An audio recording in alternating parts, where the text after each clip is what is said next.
તો રાજકોટમાં પાટીદાર આગેવાનની જે ઓડિયો ક્લિપ વાયરલ થઈ છે તેમાં જિગીશા પટેલ બને ગજેરાની વાતચીતની ઓડિયો ક્લિપ છે। પાટીદાર અગ્રણી પરસોત્તમ પીપળિયાએ આ અંગે નિવેદન આપ્યું છે કે નરેશ પટેલના ચારિત્ર વિશે કોઈ બોલી જ ન શકે। સમાજની એકતાને વેરવિખેર કરવાનો આ પ્રયત્ન છે।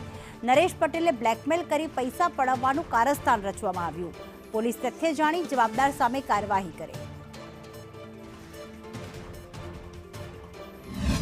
વિડિયો ક્લિપમાં એમ કહેવામાં આવ્યું છે કે નરેશભાઈને તમે સીડી કોરી મોકલો અને સાથે એક ફોટો મોકલજો, જેમાં જે છોકરી છે એના મોઢા ઉપર દેખાઈને એવી રીતે મોકલજો, કારણ કે ઓળખી શકાય નહીં। એટલે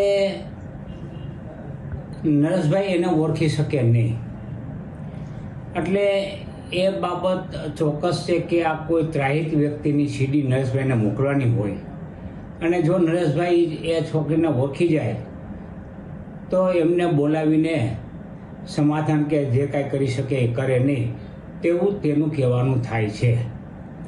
હકીકતમાં આ આખું પ્રકરણ છે એ રાજકીય હસ્તીઓએ તેમના તાબાના જે કાર્યકરો છે તેમને હાથો બનાવીને નરેશભાઈનું ખોડલધામને અને પટેલ સમાજને નુકસાન થાય તે રીતે આ આખો પ્રકરણ ઊભું કરવામાં આવેલું।